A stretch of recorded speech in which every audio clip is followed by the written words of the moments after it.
Taluk library കൗൺസിലിന്റെ നേതൃത്വത്തിൽ വിളിച്ചിട്ടുള്ളത്. അതിന്റെ വിശദാംശങ്ങളിലേക്കൊന്നും പോകുന്നില്ല. ഈ യോഗത്തിന്റെ അധ്യക്ഷനായിട്ടുള്ള തിരുവനന്തപുരം താലൂക്ക് ലൈബ്രറി കൗൺസിലിന്റെ പ്രസിഡന്റ് ശ്രീ സനൽകുമാറിനെ ഈ യോഗത്തിലേക്ക് സ്വാഗതം ചെയ്യുന്നു. ഈ പ്രവർത്തക യോഗം ഉദ്ഘാടനം ചെയ്യാൻ ഇവിടെ എത്തിച്ചേർന്നിട്ടുള്ളത് സംസ്ഥാന ലൈബ്രറി കൗൺസിലിന്റെ സെക്രട്ടറി ശ്രീ വി.കെ. മുത്തു സാറാണ്. അദ്ദേഹത്തെ സ്നേഹപൂർവ്വം തിരുവനന്തപുരം താലൂക്ക് ലൈബ്രറി കൗൺസിലിന് വേണ്ടി സ്വാഗതം ചെയ്യുന്നു. ഈ യോഗത്തിൽ പങ്കെടുക്കുന്ന തിരുവനന്തപുരം താലൂക്ക് ലൈബ്രറി കൗൺസിലിന്റെ ജില്ലാ സെക്രട്ടറി ശ്രീ N.S. വിനോദ് അദ്ദേഹത്തെ തിരുവനന്തപുരം താലൂക്ക് കൗൺസിലിന് വേണ്ടി ഈ യോഗത്തിൽ സ്വാഗതം ചെയ്യുന്നു. തിരുവനന്തപുരം താലൂക്കിലെ ഗ്രന്ഥശാല ഭാരവാഹികളുടെ ഒരു യോഗമാണ്. ഗ്രന്ഥശാലകളെ ഫോളോ ചെയ്യുക എന്ന ഒരു കാര്യമാണ് നമുക്ക് നേരിട്ട് ചെയ്യാൻ പറ്റും. അത് കേവലം ഉത്തരവിലൂടെയോ അഭ്യർത്ഥനകളിലൂടെയോ അല്ല, നേരിട്ട് തന്നെ ഗ്രന്ഥശാലകളിൽ ചെന്ന് ഗ്രന്ഥശാലകളുടെ പ്രവർത്തനത്തെ പ്രോത്സാഹിപ്പിക്കാനും സഹായിക്കാനും ഒക്കെയുള്ള ക്രിയാത്മകമായിട്ടുള്ള ഇടപെടലാണ്. അത്തരത്തിലുള്ള ഗ്രന്ഥശാല സന്ദർശനം, ത്രൈമാസിക സന്ദർശനം, 3 മാസത്തിലൊരിക്കലെങ്കിലും നടത്തണമെന്നാണ് നമ്മൾ നേരത്തെ കണ്ടിരുന്നത്. സന്ദർശനം നടത്തുക എന്നുള്ളത് ഏറ്റവും പ്രധാനമായ ഒരു കാര്യമാണ്. രണ്ടാമത്തെ കാര്യം ഗ്രഡേഷനുമായി ബന്ധപ്പെട്ട കാര്യം. കഴിഞ്ഞ വർഷം നമ്മൾ ഗ്രഡേഷൻ നടത്തിയില്ല. 2 തെരഞ്ഞെടുപ്പുകളുടെ പശ്ചാത്തലത്തിൽ ഗ്രഡേഷൻ പ്രായോഗികമായി നടത്താൻ ചില പ്രയാസങ്ങൾ ഗ്രന്ഥശാല പ്രവർത്തകർക്കുണ്ടായിരുന്നു എന്നുള്ളത് കൊണ്ടാണ് കഴിഞ്ഞ വർഷം ഗ്രഡേഷൻ നടത്താതെ പോയത്. അന്ന് പുതുതായിട്ട് അപേക്ഷ നേടിയ ലൈബ്രറികൾക്ക് മാത്രമായിട്ട് നമ്മൾ ഗ്രഡേഷൻ നടത്തി. കാരണം അവർക്ക് കൂടി ഗ്രാൻഡ് കൊടുക്കണം എന്നുള്ളത് കൊണ്ട്. ഇപ്പൊ ഗ്രഡേഷൻ നടത്താൻ ആരംഭിക്കുകയാണ്. ഈ ജൂലൈ മാസം 25 മുതൽ ഗ്രഡേഷൻ ആരംഭിക്കുകയാണ്. ജൂലൈ മാസം 10-ാം തീയതി വരെ നമുക്ക് ഗ്രഡേഷന് വേണ്ടി ഗ്രന്ഥശാലകൾക്ക് നടത്താൻ സൈറ്റ് ഓപ്പൺ ആയിട്ടുണ്ട്.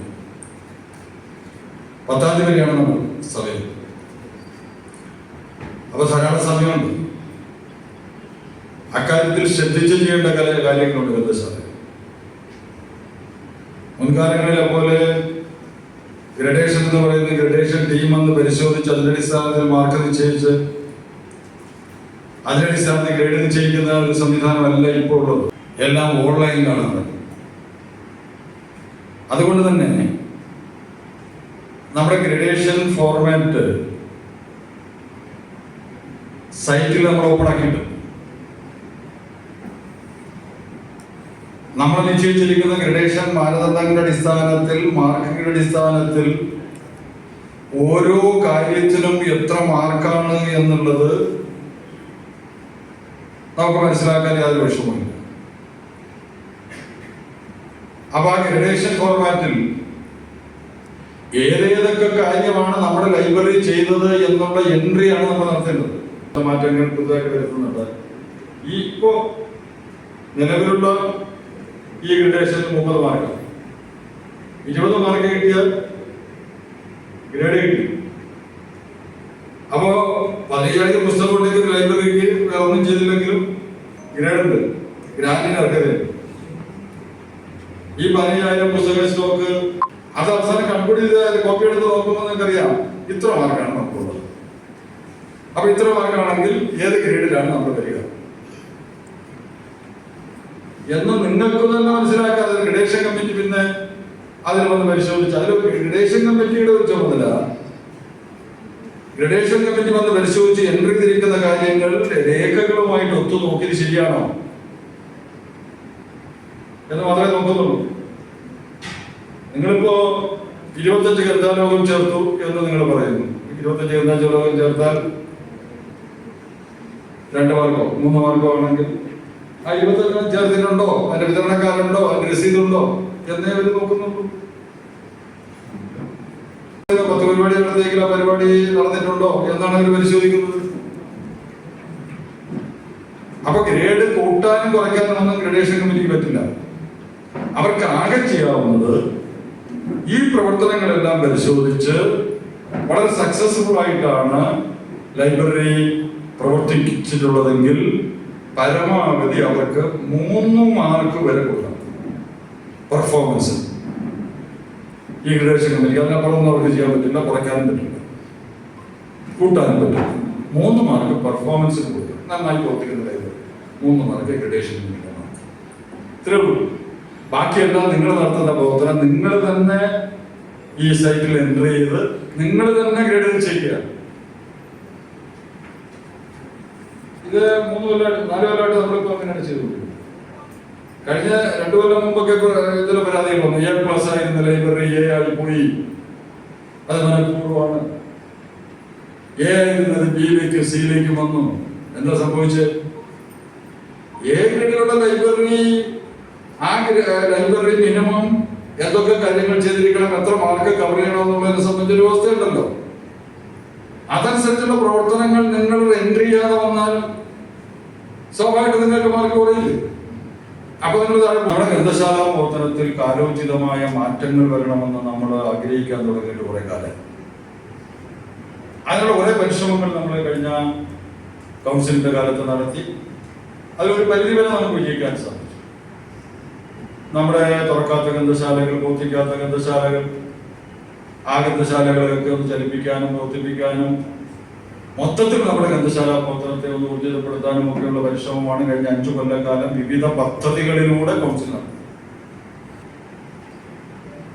ആ സോഫ്റ്റ്വെയർ ഇന്നിപ്പോൾ ഗണ്യമായ വിധത്തിൽ നമ്മുടെ ലൈബ്രറികൾക്ക് വളരെ സഹായകരമായി മാറിയിട്ടുണ്ട്. അതിന്റെ 1ാം ഘട്ട പരിശീലനവും 2ാം ഘട്ട പരിശീലനവും നടത്തി ഇപ്പൊ സോഫ്റ്റ്വെയർ നമ്മുടെ ലൈബ്രറികൾക്ക് ഇഷ്യൂ ചെയ്തു തുടങ്ങി.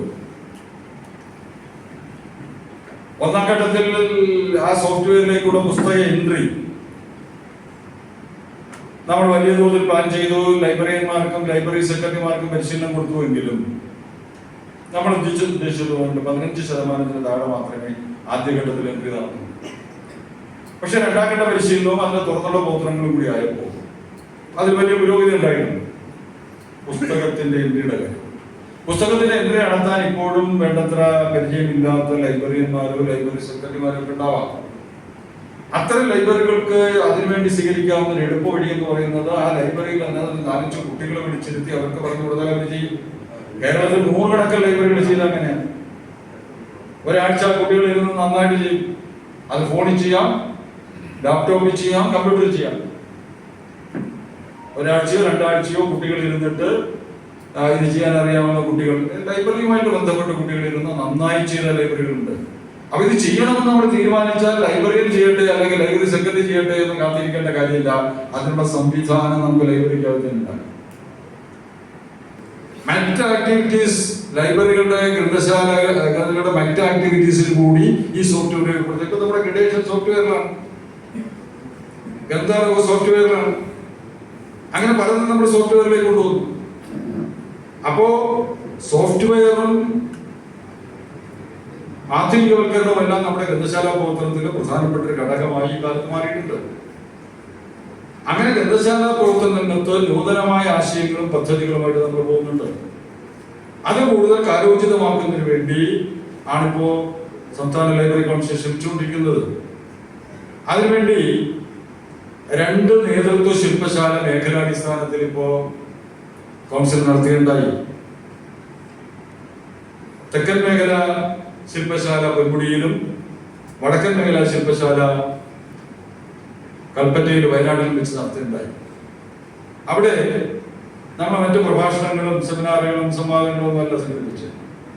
നമ്മുടെ ലൈബ്രറി കൗൺസില്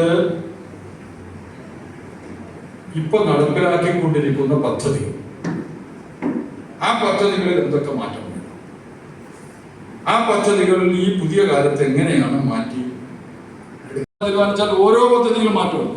ഓരോ പദ്ധതിയിലും മാറ്റം, ഓരോ പദ്ധതിയും എങ്ങനെയാണ് നമുക്ക് കൂടുതൽ മെച്ചപ്പെട്ട നിലയിൽ നമ്മുടെ വായനാ പക്ഷാചരണത്തിലെ കാലമായിട്ട് നമ്മൾ നടത്തുന്നത്.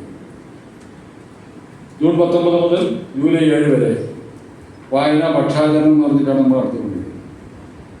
ഈ ജൂൺ 19 മുതൽ ജൂലൈ 7 വരെ എന്ന് പറഞ്ഞാൽ പക്ഷവുമല്ല, വാരവുമല്ല, മാസവുമല്ല. അത് വല്ലാത്ത വീർപ്പുമുട്ടലാണ്. 3 നേതാക്കളുടെ സ്മരണീയ ദിനങ്ങൾ ഇതിനകത്ത് കൂട്ടിക്കെട്ടാൻ വേണ്ടിയിട്ടാണ് അങ്ങനെ ഒരു പരിപാടി. നമ്മളത് മാറ്റി ഒരു ലൈബ്രറി നടത്താം. നമ്മളിപ്പോ തീരുമാനിച്ചത് ഇപ്പൊ 4ാം തീയതി കൗൺസിൽ ഫൈനലൈസ് ചെയ്യാൻ പോവാണ്. ഒരു ബഡ്ജറ്റ് രഹസ്യമാണ്, ഞാൻ പറയുന്നത് ഏർപ്പെടുത്തുക. വെച്ചാൽ ഇനി വായനാ വർഷം വേണ്ട. ജൂൺ 19 മീൻ പിടിക്കൽ. ആ സമയത്ത് ഗ്രന്ഥശാലകൾ ഒന്നിലധികം പരിപാടി നടത്തും. 2 ജൂലൈ 3 കേദാമോദന്റെ ചരമദിനമാണ്. കേരളത്തിൽ ആദ്യമായി വിപുലീകൃത ഗ്രന്ഥശാല സമ്മേളനം വിളിച്ചു ചേർത്ത വ്യക്തിയാണത്, കോഴിക്കോട് സമ്മേളനം. അപ്പൊ ജൂലൈ 3 അദ്ദേഹത്തിന്റെ അനുസ്മരണം. ഒക്ടോബർ 30 കേരളത്തിലെ ഗ്രന്ഥശാലകൾ അംഗത്വ ദിനമായി ആചരിക്കുന്നത്. ഒക്ടോബർ 30 കേരളത്തിലെ മുഴുവൻ ലൈബ്രറിയിൽ വന്ന അംഗത്വ ദിനം നടക്കുന്നത്. വിശിഷ്ടാതിഥികളുടെ എഴുത്തുകാരെ, സംസ്കാര അവരെ അടക്കം കൊണ്ടുവന്ന് ലൈബ്രറിയിൽ അംഗത്വം ലഭിക്കുന്ന ദിനാചരണമായിട്ടാണ്. ഞാൻ ഉദാഹരണം ചില പദ്ധതികൾ ഇപ്പോ കുറിച്ചെഴുതിയതിനെ കുറിച്ചുള്ള ഉദാഹരണമാണ് ഞാൻ പറഞ്ഞത്. ഇത് എല്ലാ പദ്ധതികൾക്കും മാത്രം. ഇപ്പൊ നമ്മളിപ്പോ ഈ വരുന്ന ആഗസ്റ്റ് മാസത്തിൽ കേരളത്തിലെ 77 താലൂക്കുകളിൽ ഈ ലൈബ്രറി കമ്മിറ്റിയിൽ അംഗങ്ങളായിരിക്കുന്ന 35 വയസ്സിന് താഴെ പ്രായമുള്ള 2 ചെറുപ്പക്കാരുണ്ടല്ലോ, അവരുടെ സംഗമം ചേരാൻ പോകും. അതുപോലെ വനിതാ വേദി, അവര് 3 പേരെയും താലൂക്ക് അടിസ്ഥാനത്ത് വിളിക്കുക. അപ്പൊ 150 ലൈബ്രറി ഒരു താലൂക്കിൽ ഉണ്ടെങ്കിൽ 15 താലൂക്കിൽ വിളിച്ചാൽ 450 വനിതകൾ വരിക. അതൊരു ഫോഴ്സാണ്. അവരിലൂടെ ഗ്രന്ഥശാലയെ വനിതാ വേദി വിജയിപ്പിക്കാൻ പറ്റും. അതിന്റെ സ്ഥാപനത്തിനും വളർച്ചയ്ക്കും വേണ്ടി പ്രവർത്തിച്ചിട്ടുള്ള മഹാരഥന്മാരായിട്ടുള്ള 80 വ്യക്തികളുടെ സ്മരണീയ കേന്ദ്രങ്ങളിൽ ഈ ഒരു വർഷക്കാലം കൊണ്ട് വിപുലമായ പരിപാടികൾ നടത്താൻ തീരുമാനിച്ചു. അതിൽ ഏറ്റവും കൂടുതൽ തിരുവനന്തപുരത്ത് ശ്രീനാരായണൻ മുതൽ ഒരു നേരെ നമ്മുടെ താലൂക്ക് സെമിനാർ എന്ന് പറയുന്ന പഴയ സമ്പ്രദായം നമ്മൾ ഉപേക്ഷിച്ചു. താലൂക്ക് സെമിനാർ എന്ന് പറഞ്ഞാൽ താലൂക്ക് ലൈബ്രറിമാരെ കൂടി വിളിച്ചിരുത്തി ഏതെങ്കിലും ഒരു പ്രഭാഷകൻ വന്ന് ഒരു പ്രഭാഷണം. വിജിലൻസ് വകുപ്പിന്റെ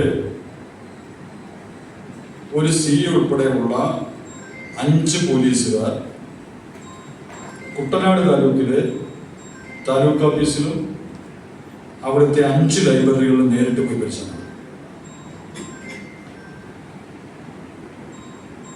ഏതൊരു പരാതി ഉണ്ടെന്നാണ് ഇവർ പറയുന്നത്. അവിടെ പുസ്തക വിതരണം നടന്നിട്ടുണ്ടോ, ഗ്രാൻഡ് വിനിയോഗം നടന്നിട്ടുണ്ടോ, ലൈബ്രറി തുറക്കുന്നുണ്ടോ, ലൈബ്രറിയിൽ വരുന്നുണ്ടോ, ഇതൊക്കെ രേഖകൾ എവിടെയുണ്ടോ, പണം ചെലവഴിച്ചിട്ടുണ്ടോ, ഈ ഗ്രാൻഡ് കൊടുത്ത് വാങ്ങിച്ച പുസ്തകങ്ങൾ സ്റ്റോക്കിലുണ്ടോ, ഇതുൾപ്പെടെ സർവ്വ പരിശോധന. അവർ പോയ 5 ലൈബ്രറികളിൽ ഗ്രേഡിലുള്ള ലൈബ്രറികളെ സംബന്ധിച്ച് അറിയാമോ, ഈ രേഖകളും കണക്കും ഒക്കെ അത്ര കൃത്യമല്ല. എന്നാൽ A ഗ്രേഡിലുള്ള 2-3 ലൈബ്രറിയിൽ കൂടി 2 ലൈബ്രറിയിൽ കൂടി പോയി. അതൊരാശ്വാസമായി. അവിടെ എല്ലാം നല്ല കറക്റ്റായിരുന്നു. ഈ ധനവിനിയോഗവും ഗ്രാൻഡും പുസ്തകവും സ്റ്റോക്കും വിതരണവും എല്ലാം. ഒരു 2 ആഴ്ച മുമ്പ് ഇടുക്കി ജില്ലാ ഓഫീസിലും തൊടുപുഴ താലൂക്ക് ഓഫീസിലും അവിടെ ചില ലൈബ്രറികളിലും പോലീസ് വകുപ്പിൽ ഉദ്യോഗസ്ഥന്മാർ അവിടെയും ചില പരിശോധനകൾ ഇങ്ങനെ നടന്നു. ആലപ്പുഴ ജില്ലയിലെ ചില താലൂക്കുകളിൽ ആ പരിശോധന നടന്നു. എറണാകുളം ജില്ലയിലെ ചില താലൂക്കുകളിൽ പരിശോധന നടന്നു. അടഞ്ഞു കിടക്കുന്ന ലൈബ്രറിയിൽ വന്നാൽ എന്ത് ചെയ്യും? അതാ ലൈബ്രറി ഭാഗമായിരിക്കുന്ന യോഗമായതുകൊണ്ടാണ് ഞാനിത് തുറന്നു പറയുന്നത്. അപ്പൊ അങ്ങനെ നമ്മുടെയൊക്കെ പരിസരത്തോ നമ്മുടെ താലൂക്കുകളിലോ തുറക്കാത്ത ലൈബ്രറി ഉണ്ടെങ്കിൽ തുറന്നേ പറ്റൂ, തുറപ്പിച്ചേ പറ്റൂ. ഇതെല്ലാം അഴിമതിയാണെന്ന് പറഞ്ഞുകൊണ്ട് സംസ്ഥാനത്തെ ലൈബ്രറി പ്രസ്ഥാനത്തെ തന്നെ ബാധിക്കുന്ന പ്രശ്നമായിട്ട് അത് മാറും.